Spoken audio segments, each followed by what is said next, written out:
Très chers frères et sœurs, il faut savoir que nous sommes une toute petite communauté de 18 membres avec notre prêtre, et cet apostolat qui a été conçu dans le cœur de la Vierge Marie et de Jésus a vu le jour le 8 septembre 2014. Nous avons en quelque sorte grandi sur les genoux de Marie avec l'enfant Jésus comme guide.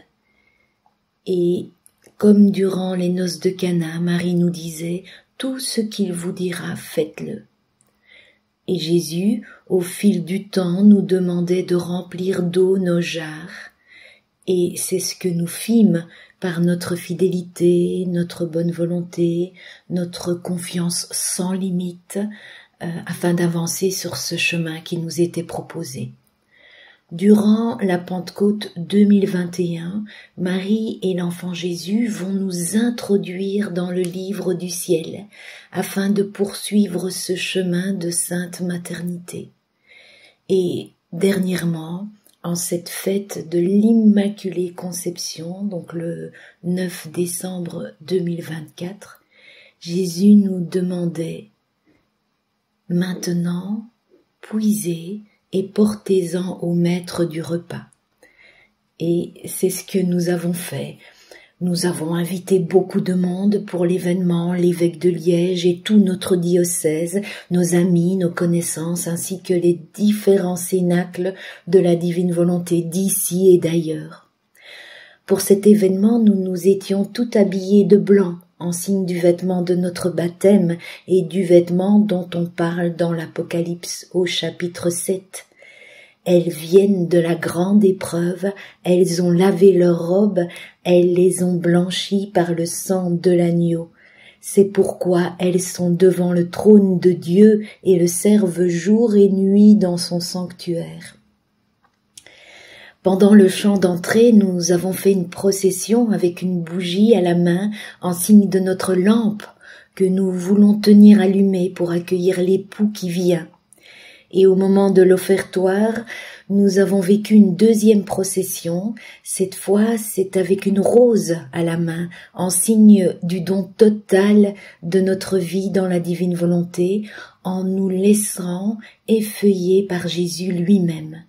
Comme l'écrivait notre grande sœur, Sainte Thérèse de l'Enfant Jésus, cette rose effeuillée, c'est, oh, la fidèle image du cœur qui veut pour toi, ô divin enfant, s'immoler sans partage à chaque instant. Et après l'Eucharistie, nous avons eu un temps d'adoration. Et puis, après l'adoration, nous avons pu partager le fruit de notre travail dans la divine volonté. Et le maître du repas nous a interpellés en nous disant « Toi, tu as gardé le bon vin jusque maintenant. » Et c'est donc ce bon vin que nous vous apportons maintenant pour que vous aussi, vous puissiez en goûter. Mais avant de commencer à boire ce bon vin ensemble, on voulait aussi vous partager le mot d'accueil que nous avons lu au début de l'Eucharistie. Et vous allez l'entendre, c'est d'abord Jésus qui va nous accueillir et puis la Vierge Marie. Donc c'était bonsoir à chacune et à chacun. Nous sommes vraiment très heureux au nom de tout notre apostolat de vous accueillir ici à Liège pour vivre un moment de grâce autour des écrits de Luisa Picaretta. Jésus dira à Luisa « Tu dois savoir que parmi toutes les choses que nous avons créées, la volonté humaine est la plus belle, celle qui nous ressemble le plus. On peut donc l'appeler reine, car c'est ce qu'elle est. Toutes les choses sont belles, mais si belles que soient toutes les choses créées, aucune ne peut se vanter d'avoir fait pour nous le plus petit acte d'amour véritable. La volonté humaine peut librement faire un monde de bien, des prodiges de valeur, d'héroïsme, si elle se met du côté du bien. Mais si elle se place du côté du mal, elle peut en tant que reine faire un monde de ruine et se précipiter de la plus grande hauteur jusque dans la plus basse et la plus profonde des misères. Et donc ce soir, c'est animé du désir profond de construire un monde de bien que nous avons voulu nous mettre du côté du bien. Et pour nous aider dans cette démarche, nous vous proposons d'accueillir le testament que notre Mère du Ciel a laissé à Louisa. Elle va dire ceci: « Chère fille, écoute bien les dernières paroles de ta maman qui va partir pour le ciel. Je veux te donner mon testament en te laissant comme dot cette divine volonté que je possédais et qui m'a rendue pleine de grâce au point de faire de moi la mère du Verbe. Que ton âme soit le livre sur lequel je vais écrire à la plume d'or du vouloir divin et à l'encre de l'amour ardent qui me consume le legs que je te fais à présent. C'est un livre d'or, ma fille, il formera ta richesse spirituelle et ton bonheur même ici-bas. En lui, tu trouveras la source de tous les biens. Si tu es faible, tu trouveras la force.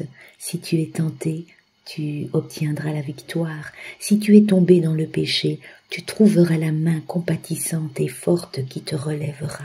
Si tu te sens affligé, tu trouveras le réconfort. Si tu es dans la froideur spirituelle, tu trouveras le moyen très sûr de te réchauffer. Affamé, tu trouveras l'exquise nourriture de la divine volonté.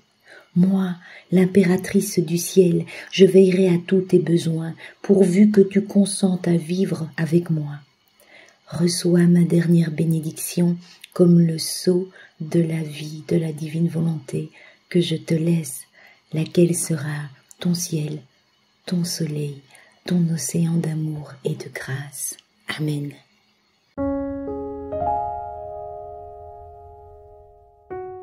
Bonsoir, nous sommes vraiment très heureux de vous accueillir ici à Liège en la fête de l'Immaculée Conception pour vous parler de la divine volonté telle que révélée par Jésus à Luisa Picaretta dans le livre du ciel.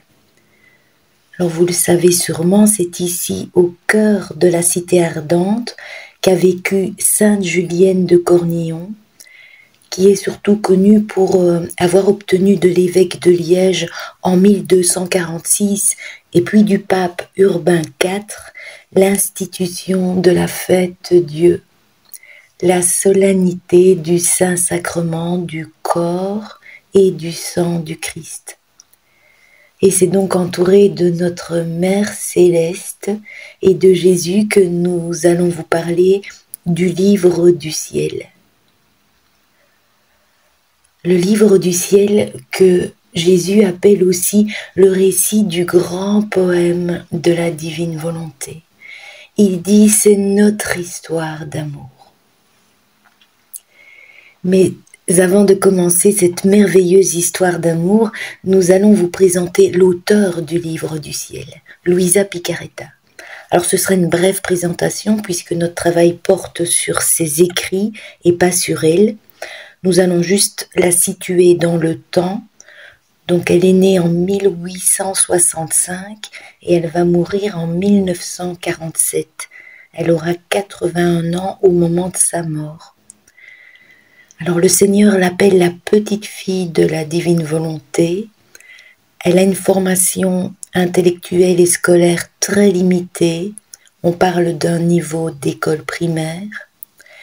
Elle sera alitée pendant plus de 60 ans, se nourrissant presque exclusivement de la Sainte Communion. Ses œuvres, il y a le livre du ciel, donc ce sont 36 tomes écrits par Louisa pendant 40 ans. Ce sont les dialogues qu'elle a avec Jésus. Il y a les 24 heures de la Passion de notre Seigneur.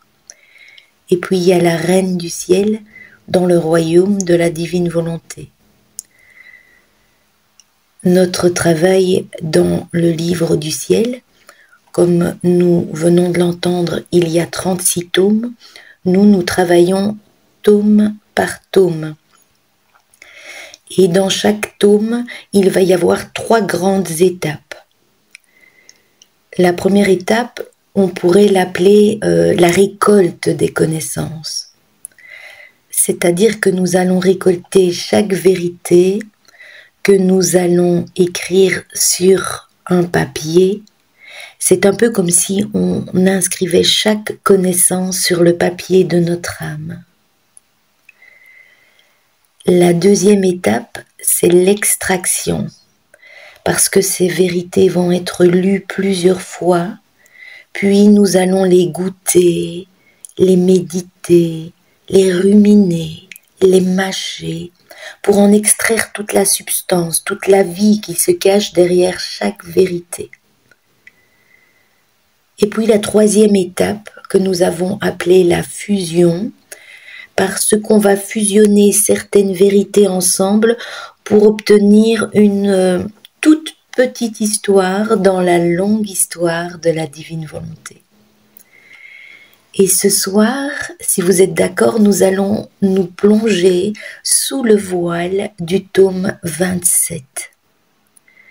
Ce qui signifie que tout ce qui va être dit provient uniquement du tome 27, que ce n'est ni un résumé, ni un extrait de ce livre.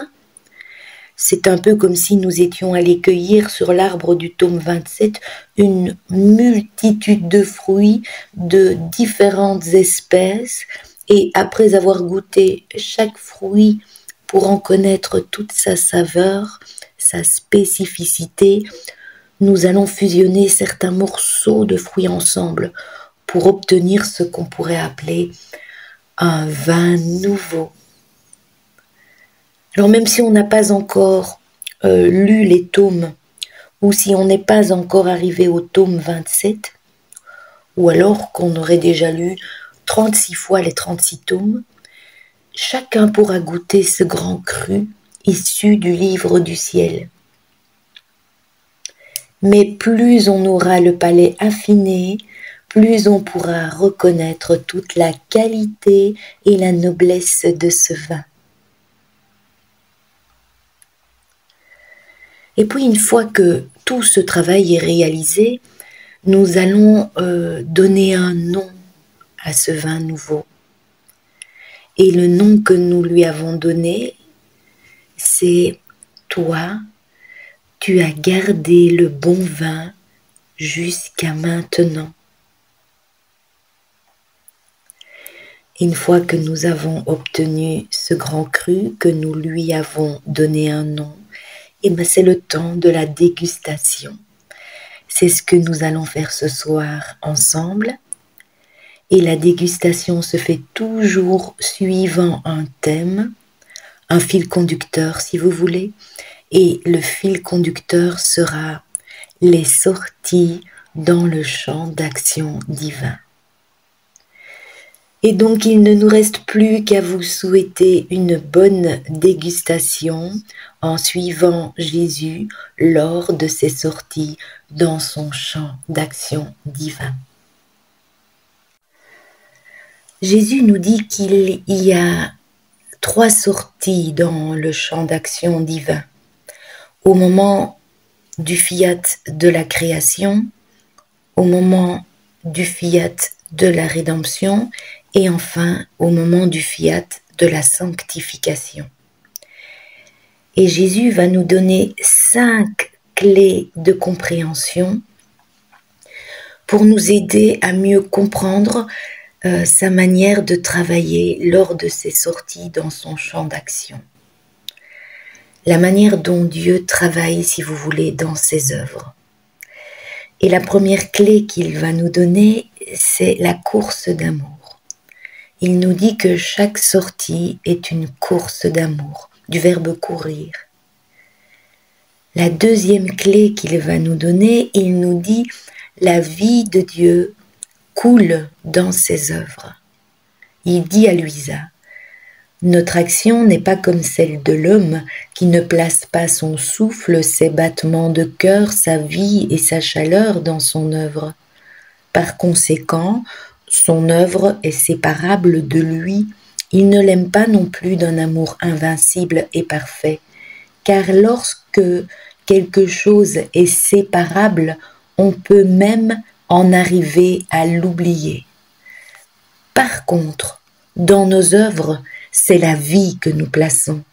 Nos œuvres sont inséparables de nous et ce qui n'est pas sujet à la séparation est aimé toujours, conservé pour toujours sous notre regard, et l'œuvre, comme celui qui l'a créée, ne forme plus qu'un.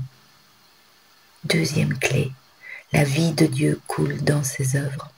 La troisième clé qu'il va nous donner, il dit les plus grandes œuvres ne peuvent être accomplies par soi tout seul.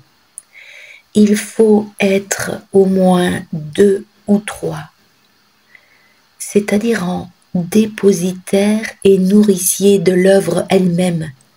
Sans être nourri, nous dit Jésus, les œuvres ne peuvent avoir la vie. Le danger existe qu'elles meurent dès leur naissance.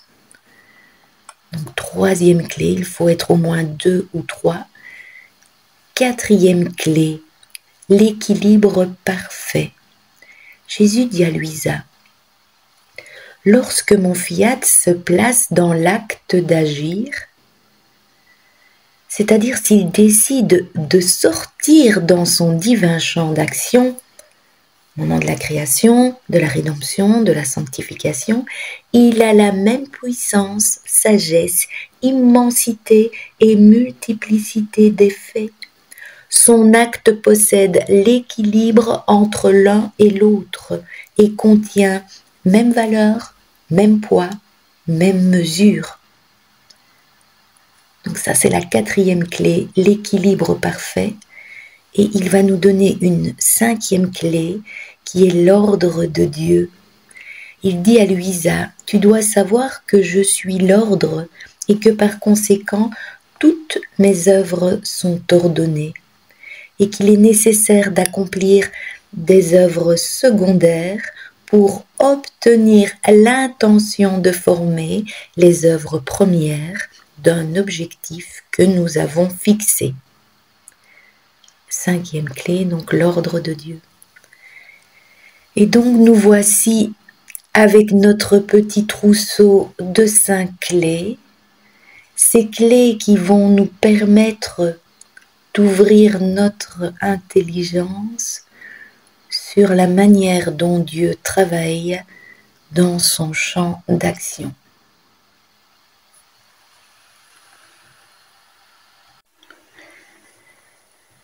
Nous allons commencer notre voyage avec Jésus par le fiat de la création.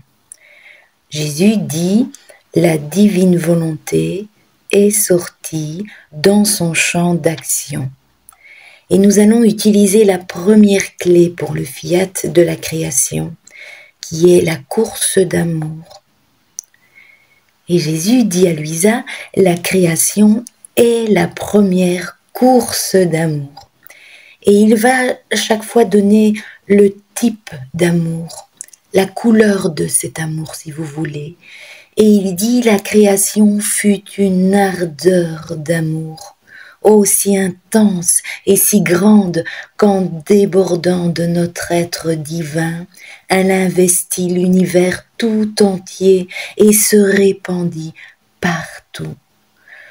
Notre fiat s'exprimait et opérait dans cette course d'amour qui se poursuivit sans pouvoir s'arrêter avant de s'être répandu partout et d'avoir donné son premier baiser à toutes les créatures qui n'existaient pas encore. L'ardeur de notre amour dans la création fut une ardeur de célébration d'amour, de bonheur et de joie avec laquelle nous devions jouer et faire les délices de toutes les créatures. Oh, notre création, dit Jésus, c'est notre narratrice. Elle est porteuse de nos baisers d'amour, de nos affectueuses étreintes. Toutes les choses créées ne sont que des épanchements d'amour dont notre fiat témoigna envers la créature. L'immensité des cieux présente notre continuel épanchement d'amour envers la créature. Le soleil qui répand notre amour continuel en revêtant toute la terre de lumière. Et tous les effets innombrables qu'il produit sont des épanchements continuels et répétés qu'il témoigne à la créature. La vastitude de la mer, avec ses gigantesques vagues, ne sont rien d'autre que l'épanchement continuel de notre amour. Épanchement d'amour de la terre, et lorsqu'elle s'ouvre pour produire fleurs, plantes et fruits, notre amour continue son ardent épanchement. Bref, dit Jésus, il n'est pas une seule chose créée par nous où ne se trouve le continuel épanchement de notre amour. Alors ça, c'est pour la course d'amour, la première clé dans le fiat de la création. Et Jésus nous dit que c'est une ardeur d'amour. Maintenant, nous allons utiliser la deuxième clé pour le fiat de la création. Jésus nous dit que la vie de Dieu coule dans l'œuvre de la création. Il dit à Luisa, avant que fût prononcé le fiat, tout était en nous. Et lorsqu'il fut prononcé, il peupla les cieux et la terre d'un grand nombre d'œuvres belles et dignes de nous. Et il donna le départ de la longue génération de temps de vie humaine. Et Jésus nous explique qu'il y a une grande différence entre la création de tout l'univers et la création de l'homme. Pour la création de tout l'univers, nous dit Jésus, il y eut notre acte de création et de préservation. Et après que tout eut été ordonné et harmonisé, nous n'avons rien ajouté qui fût nouveau. Mais pour la création de l'homme, il n'y eut pas seulement l'acte de création et de préservation, mais l'acte actif lui fut ajouté d'une activité toujours nouvelle, et cela parce que l'homme a été créé à notre image et à notre ressemblance, et comme l'être suprême est un acte nouveau, continuel, l'homme devait posséder lui aussi l'acte nouveau de son Créateur qui devait lui ressembler. Oh, nous dit Jésus, que la création de l'homme était belle. Nous avons infusé en lui, comme vie, notre divine volonté dans son âme, et créé notre amour comme sang de son âme. C'est pourquoi nous l'aimons tant. Nous sentons en lui la vie de notre amour. Oh, comment ne pas l'aimer? Il est notre enfant et une naissance de notre être même. Et pour expliquer le lien d'inséparabilité entre Dieu et l'homme, Jésus nous explique, il dit « Ma divine volonté est une pulsation sans cœur. C'est la créature qui est le cœur, et ma volonté la pulsation. Le cœur n'est rien, il n'a aucune valeur sans la pulsation, mais la pulsation ne peut pas battre sans le cœur. Ma divine volonté est un souffle sans corps. La créature est le corps, ma volonté est le souffle. Le corps sans le souffle est mort. Ainsi, ce qui forme le souffle de la créature est ma vie divine. Vois l'union qui s'ensuit entre les deux, une union qui ne peut être séparée, car si le souffle cesse, la vie s'arrête. Ma volonté forme son royaume dans la créature, s'en sert comme si elle était son corps, dans lequel elle palpite, respire, parle, agit et marche. Donc ça, c'est la deuxième clé pour le fiat de la création. La vie de Dieu coule dans ses œuvres. La troisième clé, Jésus nous dit, les plus grandes œuvres ne peuvent être accomplies par soi tout seul. Il faut être au moins 2 ou 3.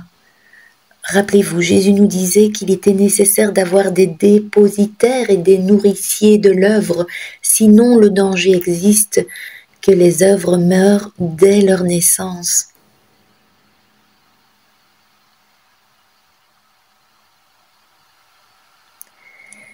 Et Jésus dit, cela est si vrai que dans la création, les trois personnes divines étaient présentes.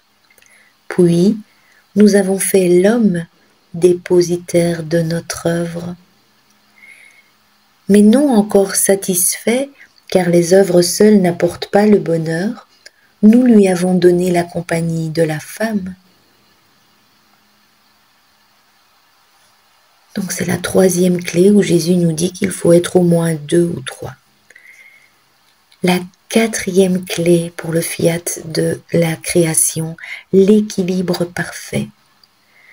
Jésus nous disait que lorsque son fiat se place dans l'acte d'agir, il a la même puissance, sagesse, immensité d'effet. Il dit à Luisa,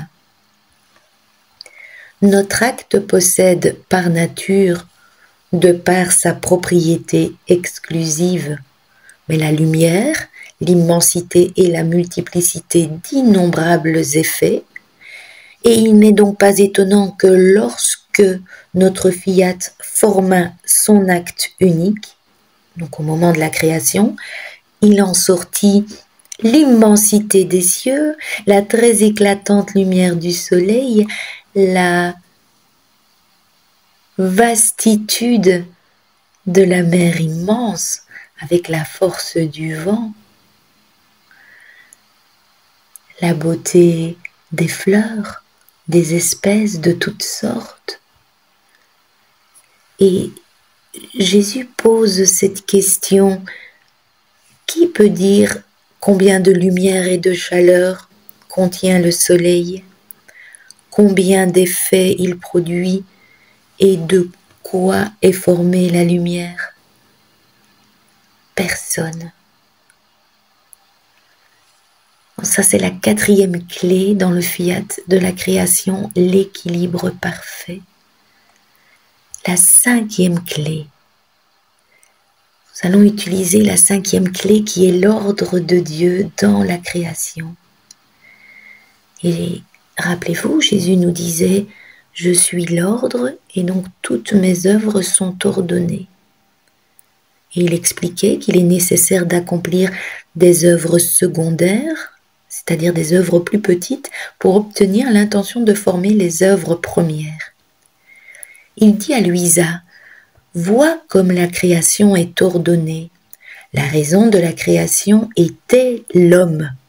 Pourtant, je n'ai pas créé l'homme en premier. Je n'aurais pas été ordonné si je l'avais fait. Où mettre cet homme, où le placer, sans le soleil qui devait l'illuminer, sans le pavillon des cieux qui devait lui servir de chambre, sans les plantes qui le nourriraient?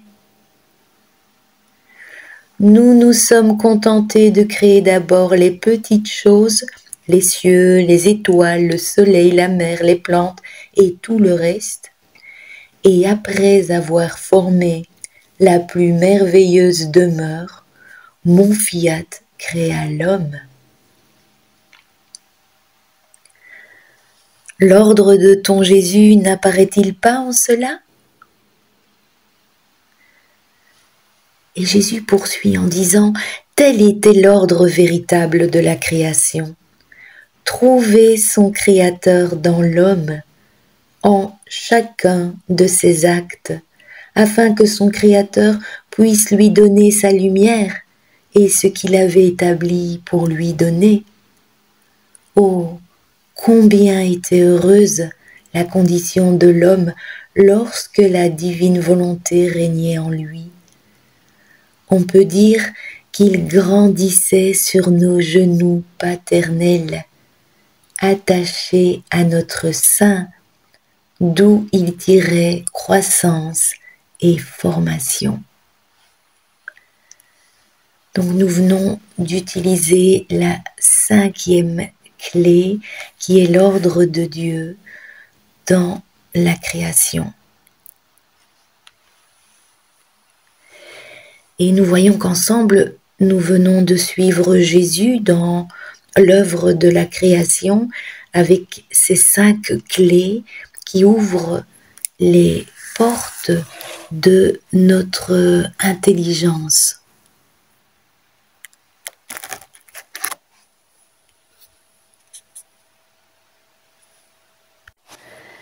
Alors nous allons poursuivre avec le moment de la chute d'Adam. Nous allons voir que c'est un tsunami dans toute l'œuvre de la création.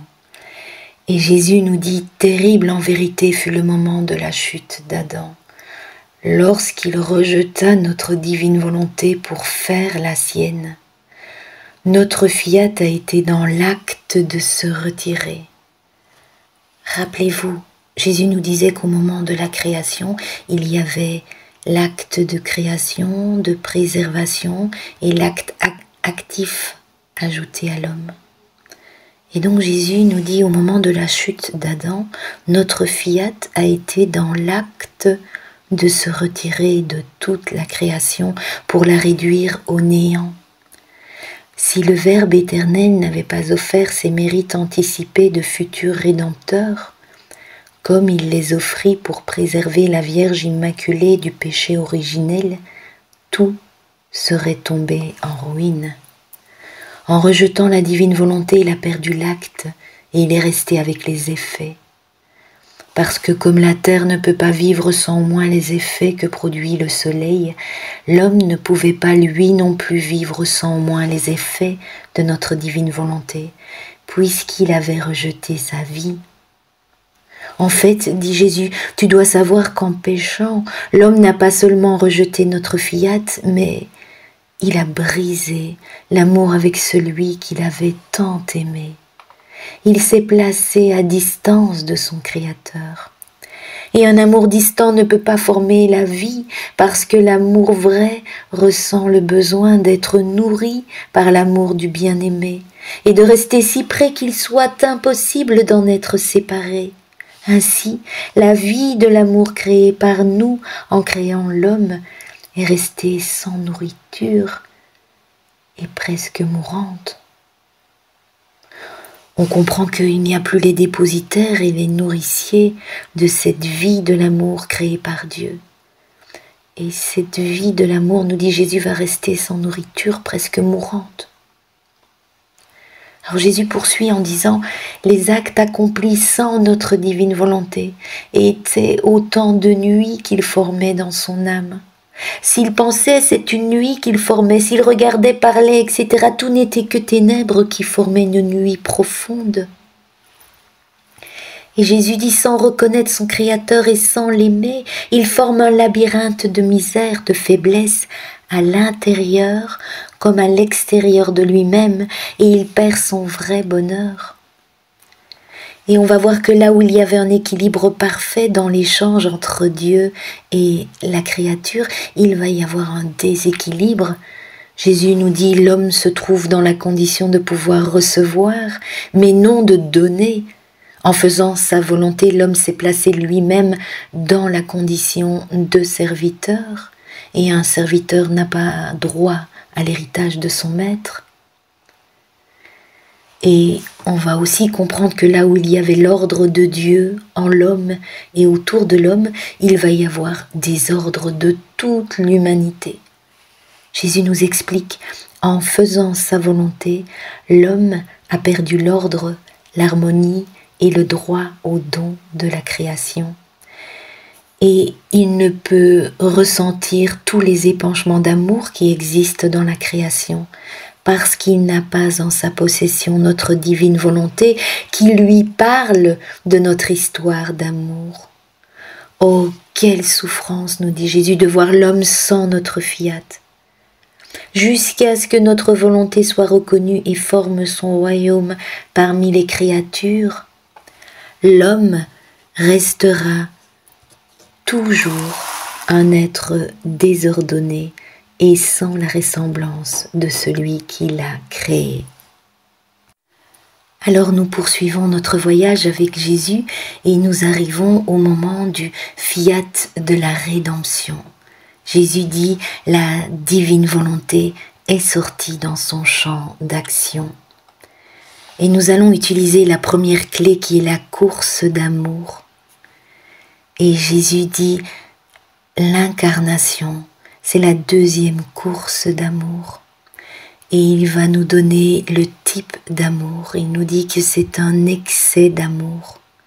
Il dit à Luisa, notre amour atteignait l'excès dans l'incarnation, parce qu'il n'était pas, comme dans la création, un amour qui célèbre et se réjouit, mais c'est un amour douloureux, souffrant et sacrificiel, qui mettait en jeu la vie d'un Dieu, afin de trouver l'homme et de lui donner ses baisers d'amour, ses baisers de tendresse, de compassion, ses baisers de pardon et de miséricorde.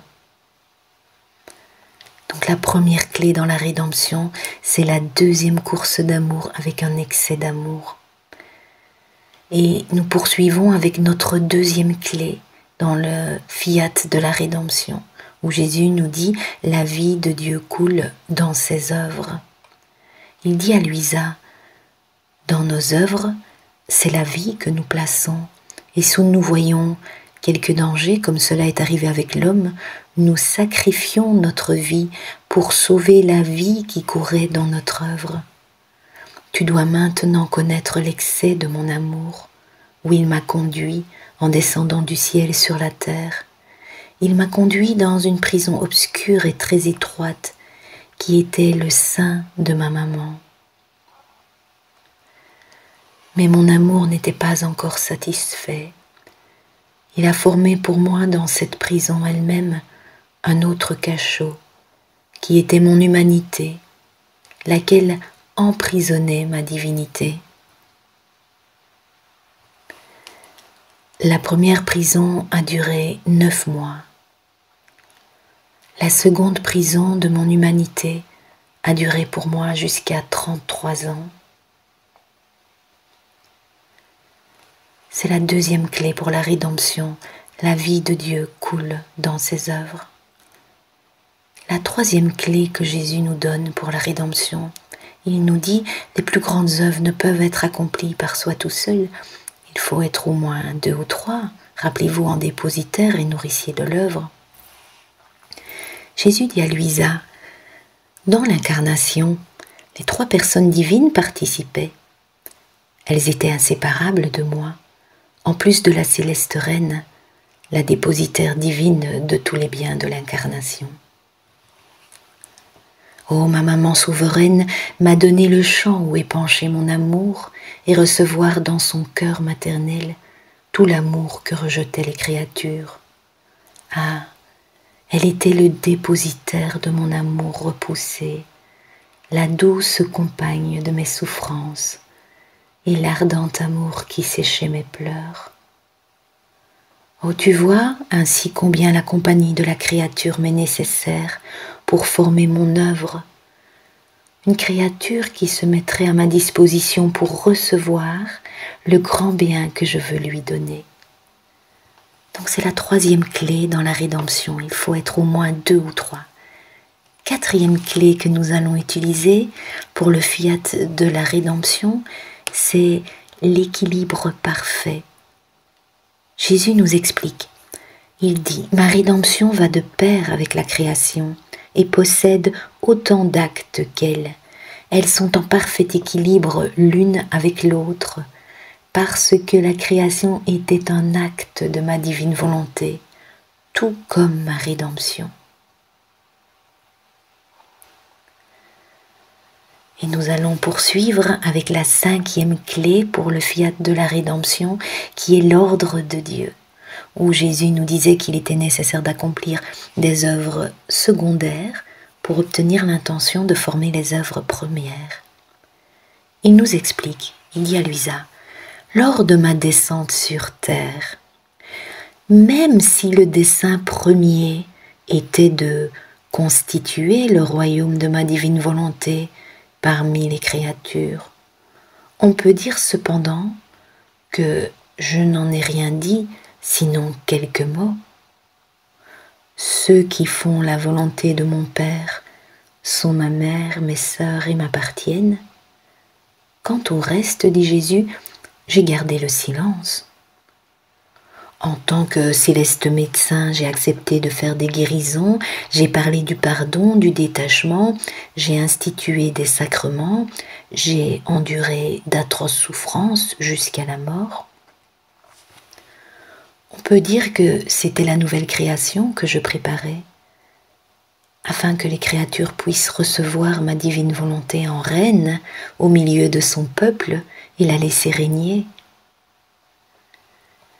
Donc ça, c'est la 5e clé dans la rédemption avec l'ordre de Dieu, qui accomplit des œuvres secondaires pour obtenir l'intention de former les œuvres premières.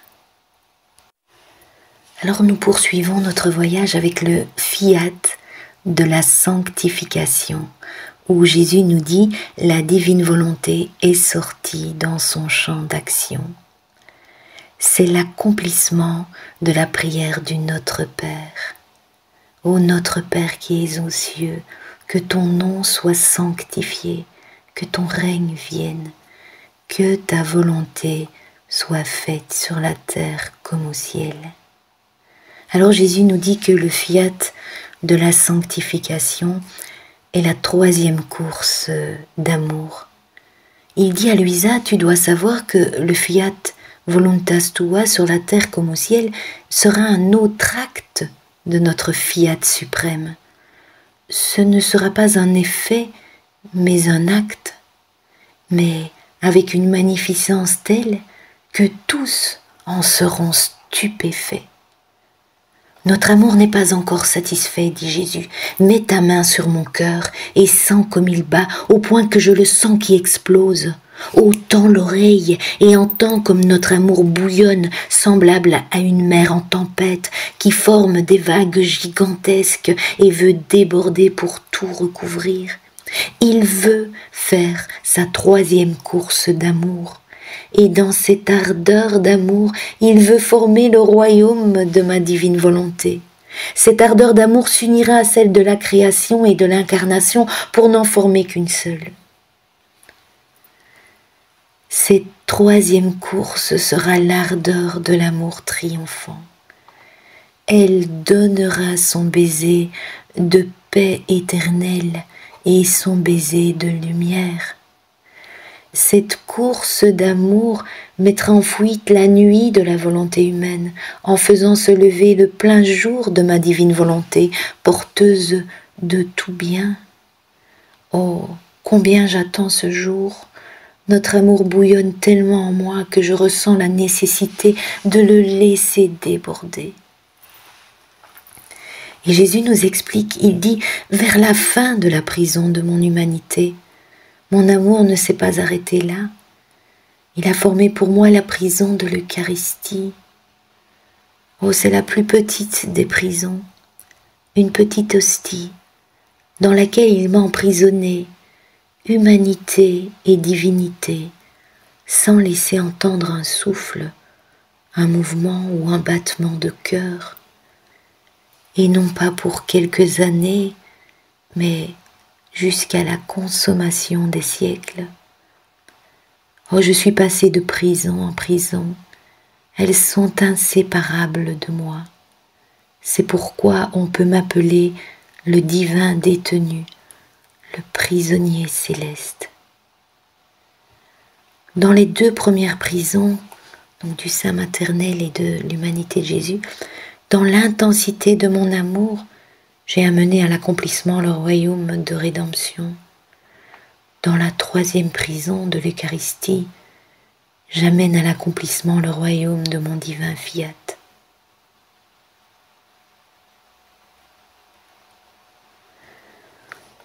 Donc nous avons utilisé la première clé qui est la course d'amour pour le fiat de la sanctification, et Jésus nous révèle que c'est la 3e course d'amour et que c'est une ardeur de l'amour triomphant. nous allons utiliser notre deuxième clé pour le fiat de la sanctification, où Jésus nous dit « La vie de Dieu coule dans ses œuvres ». Et Jésus nous explique, il dit « Notre parole est porteuse de vie. Tout ce que je te dis sur ma divine volonté, avec la puissance de ma parole créatrice, apportera au sein de la famille humaine ces nombreuses naissances faites en moi. » Et il dit à Luisa, c'est un grand don que la parole. La parole est le couronnement des œuvres. Et il pose cette question, mais en fait, qui a formé et couronné l'œuvre de la création? C'est la parole de notre fiat. Quand il parla, les prodiges de nos œuvres surgirent les unes plus belles que les autres. Il poursuit en disant « La parole forma la plus belle couronne pour l'œuvre de la rédemption. » Oh, si je n'avais pas parlé, l'Évangile n'existerait pas et l'Église n'aurait rien à enseigner au peuple. Le grand don de la parole a plus de prix que le monde entier, que le monde tout entier. Elle est une effusion de l'âme, un épanchement de l'amour. Elle est la porte de la communication, l'échange des joies et des peines. C'est la deuxième clé pour le fiat de la sanctification. La vie de Dieu coule dans ses œuvres. Et la parole du fiat est vie, nous dit Jésus. Nous allons utiliser la troisième clé où Jésus nous dit que les plus grandes œuvres ne peuvent être accomplies par soi tout seul. Il faut être au moins 2 ou 3. Et Jésus explique à Luisa, après avoir mis en sûreté le royaume de ma divine volonté dans mon humanité, je devais le manifester afin de le faire connaître. Et il dit à Luisa, c'est pourquoi je suis venu vers toi. Et j'ai commencé à te raconter la longue histoire de mon divin fiat. Si une maman m'était nécessaire pour la rédemption, j'avais aussi besoin d'une maman pour le royaume de mon fiat. Et il pose cette question à Luisa, il lui dit, alors, veux-tu être ma seconde maman? Veux-tu recevoir le grand bien du renouvellement de mon incarnation? De cette manière, j'aurai 2 mamans, la première qui me laissa former le royaume de rédemption et la seconde qui me laissera former le royaume de ma divine volonté. Et Jésus va dire à Luisa, alors qu'elle n'est pas mère selon la chair, il va lui dire « L'amour maternel surpasse tout amour, ainsi tu m'aimeras de l'amour insurpassable d'une mère. » Ça, c'est la troisième clé pour le fiat de la sanctification, où Jésus nous dit les plus grandes œuvres ne peuvent être accomplies par soi tout seul, il faut être au moins 2 ou 3, et donc il demande à Luisa, veux-tu être ma seconde maman? Veux-tu recevoir le grand bien du renouvellement de mon incarnation? La quatrième clé pour le fiat de la sanctification, l'équilibre parfait. Jésus dit, ces renaissances en moi et ces vérités que je te manifeste seront en parfait équilibre. Chaque renaissance faite en moi dans mon divin vouloir et chaque hostie consacrée trouvera pour elle-même une manifestation et une vérité qui la confirme et la fera renaître dans la créature. Ce sera le triple équilibre des actes, avec la même valeur, le même poids et la même mesure. Et il dit à Luisa, vois la grande raison d'une si longue histoire et de mon continuel discours. Cela contrebalancera tout ce qui fut fait par nous dans la création et tout ce que j'ai fait dans la rédemption. Donc, quatrième clé, l'équilibre parfait. Et Jésus nous dit qu'il y a le triple équilibre des actes. Cinquième clé que nous allons utiliser pour le fiat voluntas tua sur la terre comme au ciel, qui y est l'ordre de Dieu. Jésus nous disait « Je suis l'ordre et que ces œuvres sont ordonnées et qu'il est nécessaire d'accomplir des œuvres secondaires avant les œuvres premières. » Et il dit à Luisa « Je devais donc pour toi aussi maintenir cet ordre. Et bien que notre premier dessein était de te faire connaître notre divine volonté, afin qu'elle puisse régner en toi comme un roi dans son palais royal, il était cependant nécessaire de préparer le ciel de ton âme. Je devais descendre jusqu'au niveau inférieur de ta volonté humaine, afin de la vider, de la purifier, de l'embellir et de tout réordonner en elle. Je devais faire disparaître l'ancienne terre désordonnée de ta volonté humaine pour rappeler dans les profondeurs de ton intérieur l'ordre du divin fiat. Tout cela, tout ce que j'ai fait en toi n'était rien d'autre que l'ordre nécessaire pour te faire le grand don de ma divine volonté, telle qu'elle fut donnée au premier homme au commencement de sa création. Cela est l'ordre de notre sagesse et de notre providence qui fait d'abord les choses petites et ensuite la plus grande pour servir de cortège et de décorum aux grandes choses.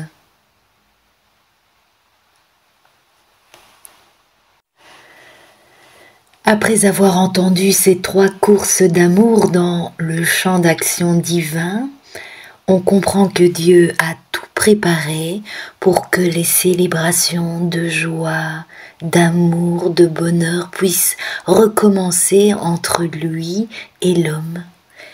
Et c'est ce que nous entendons dans la parabole que Jésus nous raconte à travers l'évangile de Saint Luc au chapitre 14, verset 16. « Venez, tout est prêt. » Jésus nous dit un homme donnait un grand dîner et il avait invité beaucoup de monde. Et à l'heure du dîner, il envoya son serviteur dire aux invités « Venez, venez, tout est prêt, venez prendre place au banquet du royaume. » Mais les invités ne viennent pas. Ils n'entendent pas la voix du Père. Ils ont troqué leurs vêtements de noces, leurs vêtements de la divine volonté, leurs vêtements de lumière contre les haillons de leur propre volonté, et ils ne peuvent plus entendre la voix du bien-aimé qui les invite. Et Jésus dit à Luisa, « Je suis le centre de toute la création, mais un centre isolé. Tout est autour de moi, tout dépend de moi, mais comme les choses créées, les cieux, le soleil, la mer n'ont pas de raison, elles ne me tiennent pas compagnie. Elles me rendent gloire, mais elles ne brisent pas ma solitude. C'est la parole qui brise la solitude. Mais quand je veux parler, si mon fiat n'est pas présent, je ne serai pas compris. » Alors ce soir, Jésus nous annonce une grande joie. Je vous annonce une grande joie. On va voir qu'il cherche des terres pour poursuivre son action avec ses 5 clés. Il cherche notre terre pour poursuivre sa course d'amour, afin que le champ de notre volonté puisse devenir un champ d'action divin. Et Jésus nous dit, la simple compagnie de la créature qui m'aime et essaye de briser ma solitude peut me satisfaire, mais ce n'est pas suffisant lorsqu'il s'agit de celle qui vit dans ma divine volonté. Oh, je veux alors qu'elle soit toujours avec moi, spectatrice de mes larmes d'enfant, de mes gémissements, de mes sanglots, de mes souffrances, de mes travaux, de mes pas, et aussi de mes joies. Car je veux en faire le dépôt en elle. Ma divine volonté ressent le besoin irrésistible de partager avec la créature tout ce qu'elle a fait dans mon humanité, afin que la volonté qui règne en moi et celle qui règne dans la créature ne soit pas une volonté divisée.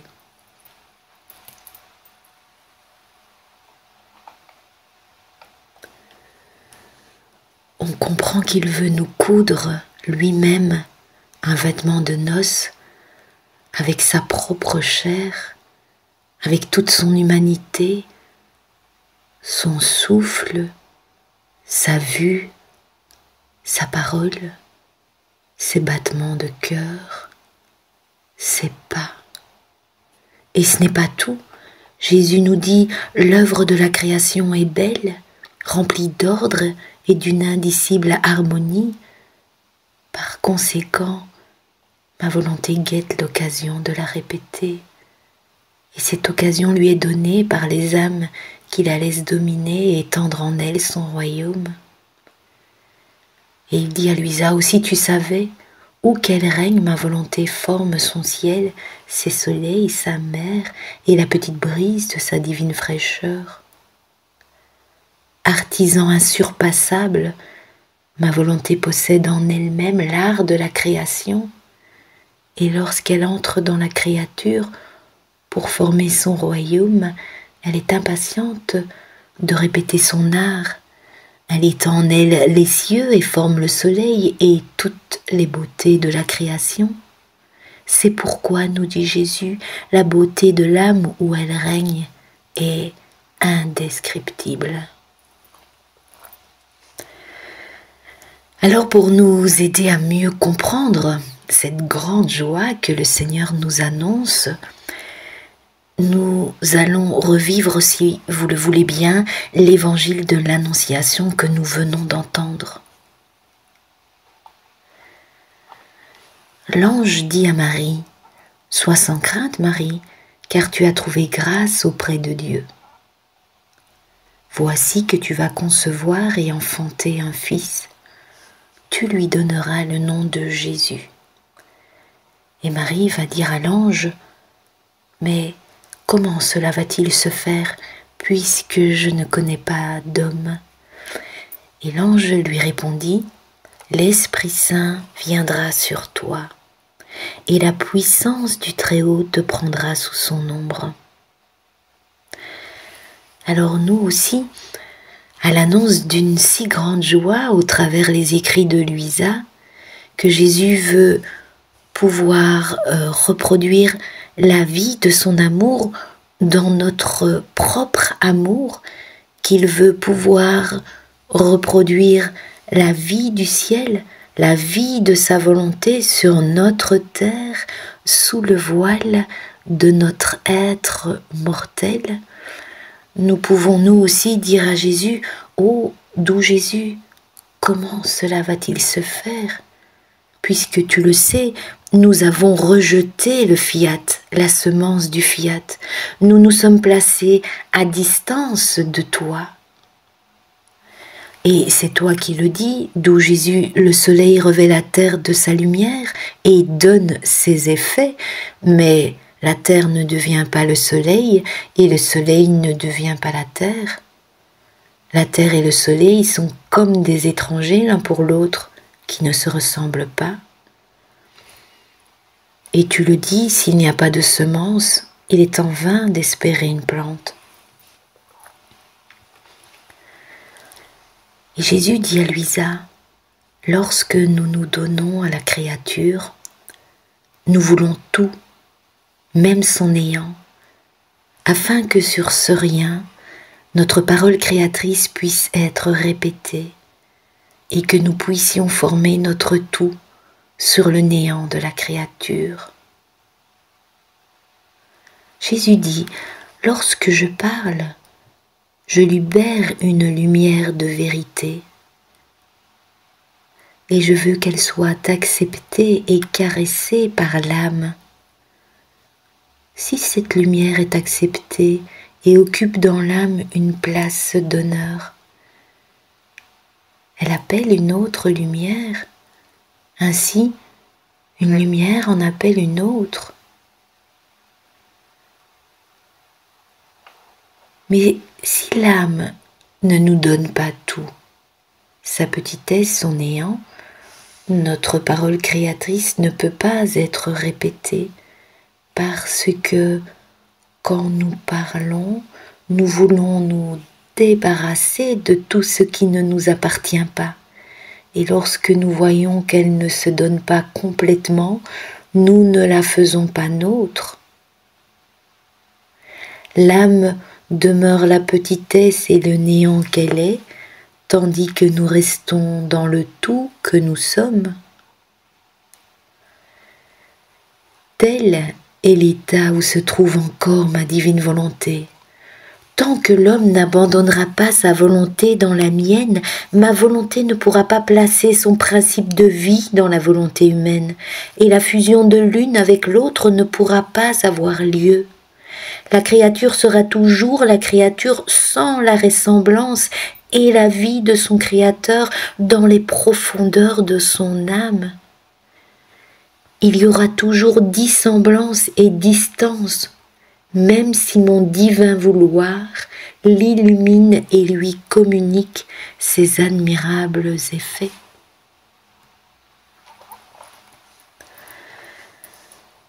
Alors Jésus poursuit son explication en nous disant « L'âme est symbolisée par le fer avec sa noirceur et sa froideur. Quand l'âme revient lire ces vérités et les méditer, qu'elle les relie pour retirer toute la substance que contiennent mes vérités qui ont été communiquées à l'âme. L'âme se donne à elle-même des coups, elle est chauffée au rouge. Ma vérité se sentant honorée étincelle de lumière avec d'autres vérités. Mais si mes vérités manifestées restent dans l'oubli et n'occupent pas une place d'honneur, mes vérités demeurent comme enterrées.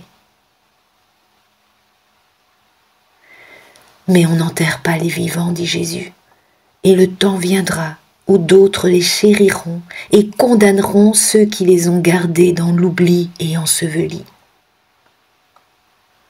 Alors si on reprend la parabole que Jésus nous donne au banquet du royaume, quand le serviteur vient dire « Venez, venez, tout est prêt », les gens vont tous s'excuser unanimement. Le premier va dire « J'ai acheté un champ et je suis obligé d'aller le voir, je t'en prie, excuse-moi. » Un autre va dire « J'ai acheté 5 paires de bœufs et je pars les essayer. Oh, je t'en prie, excuse-moi. » Un troisième dit « Je viens de me marier et c'est pourquoi je ne peux pas venir. » Et puis nous connaissons la suite de la parabole. Et Jésus dit à Luisa « Mais si tu savais combien il y a de lumière dans tout ce que je t'ai manifesté sur ma divine volonté, et quelle lumière scintillerait si ces vérités étaient lues et relues, tu serais toi-même stupéfaite par tout le bien qu'elles feraient. » Donc à la question que nous avons posée à Jésus, « Ô doux Jésus, comment cela va-t-il se faire ?»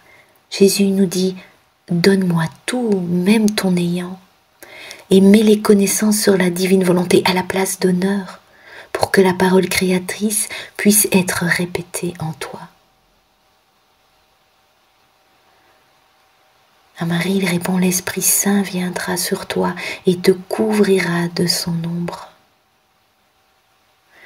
Alors nous allons poursuivre avec l'évangile de l'Annonciation. L'ange va dire à Marie, celui qui va naître sera saint, il sera appelé fils de Dieu. Et Jésus nous dit, mais celle qui possède notre divin vouloir, à la source de ma conception, de ma naissance, de mes larmes, de mes pas, de mes œuvres et de toutes choses. Et lorsqu'elle se souvient de ma conception et veut l'offrir, ma conception est renouvelée comme si j'étais de nouveau conçue. Je renais pour une nouvelle naissance. Mes larmes, mes souffrances, mes pas et mes œuvres renaissent pour une vie nouvelle et répètent le grand bien que j'ai accompli dans la rédemption. Dans notre divin fiat, la créature reproduit notre amour, notre lumière, notre puissance, notre bonheur et notre beauté. Et nous nous sentons aimés, non seulement avec notre propre amour redoublé, mais d'un amour puissant qui nous ravit et nous rend heureux. Ainsi, l'âme qui vit dans notre divine volonté est la répétitrice de nos actes. Elle se rapproche de notre ressemblance. Elle nous glorifie avec nos œuvres. Il se produit un échange de vie entre elle et Dieu, un échange d'actions, de pas, de battements de cœur. Ô Dieu demeure attaché à la créature et la créature à Dieu. Ils deviennent des êtres inséparables. Donc nous comprenons qu'on peut dire que celui qui va naître de l'union de ces deux volontés sera saint, il sera appelé fils de Dieu, il ne sera plus serviteur. Alors nous poursuivons avec l'évangile de l'Annonciation, où l'ange dit à Marie, car rien n'est impossible à Dieu. Et Jésus dit à Luisa, en fait, où que règne mon divin fiat, il veut tout donner, il ne retient rien. Mieux encore, il aime tant la créature qu'en usant de ses stratagèmes amoureux, il se cache, il se fait tout petit en elle et aime se faire mettre KO par elle. Et Jésus pose cette question, n'est-ce pas un chaos du divin vouloir que la souveraine reine du ciel a réalisé lorsqu'elle est parvenue à faire que je sois conçue en elle et à me cacher dans ses entrailles? Et Jésus poursuit en disant, oh, quel prodige! C'est la merveille des merveilles, que le tout de notre être suprême soit le tout. Il n'y a rien en cela qui doive nous surprendre, car telle est notre divine nature, être le tout. Mais voir le tout contenu dans la petitesse humaine et de l'avoir bravement donné le tout au tout, uniquement pour l'aimer et le glorifier, ce sont les prodiges de notre divin vouloir. Et c'est pourquoi la petitesse humaine peut dire « Je donne Dieu à Dieu ». Alors nous allons entendre la réponse de Marie, qui peut être aussi la nôtre si nous le voulons. « Oh, voici la servante du Seigneur, que tout m'advienne selon votre parole. » Oh oui, mon doux Jésus, voici la servante du Seigneur, que tout m'advienne selon votre parole. Et Jésus nous explique, il dit, chaque fois que tu veux me faire le don de ta volonté, je l'accepte comme un don nouveau, car je laisse son libre arbitre à la volonté humaine, de sorte que la créature peut être dans l'acte continuel de toujours me la donner. Et voyant la constance de la créature dans ce don continuel, je vois qu'il existe de sa part une décision véritable et qu'elle aime et estime le don de ma volonté et je lui fais le don continuel de ma volonté. Ainsi, dans l'échange que nous faisons, toi de ta volonté et moi de la mienne, notre volonté demeure unie autant de fois et aussi souvent que nous en faisons l'échange. Et Jésus poursuit en disant « Celle qui vit dans ma divine volonté ne me quitte jamais. Nous sommes serrés l'un contre l'autre et inséparables. » Oh, doux Jésus, avec Marie, nous voulons chanter notre Magnificat. Le puissant fit pour moi des merveilles, saint est son nom. Et Jésus nous dit, mais je peux dire que celle qui vit dans ma volonté, quelle est ma joie dans la création. Et en lui parlant, je ressens une compagnie véritable, mais une compagnie qui parle, pas une compagnie muette, une compagnie qui me comprend, qui me rend heureux et en qui je peux me confier. Jésus dit à celle qui possède ma divine volonté, je peux tout donner et elle peut tout me donner, elle peut tout me redonner. L'amour de la créature s'élève dans notre amour et se place à notre niveau. Jésus poursuit en disant, en faisant ta course d'amour dans la mer immense de la divine volonté, tu resteras tout amour, toute belle, toute sainte. Tu acquerras la science de qui est ton Créateur. Et tous tes mouvements seront de profondes adorations. En fait, afin de te préserver telle que nous t'avons faite, c'est comme si nous étions toujours dans l'acte de te créer et de te dire, par cette effusion qui est la nôtre dans la création de tant de choses, nous te disons, je t'aimais, je t'aime et je t'aimerai toujours.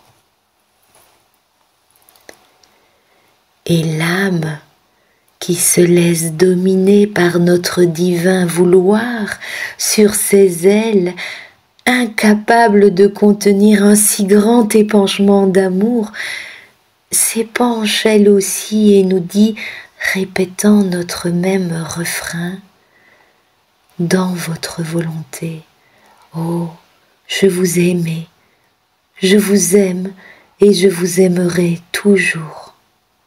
Toujours. Par conséquent, nous dit Jésus, sois attentive, ma fille.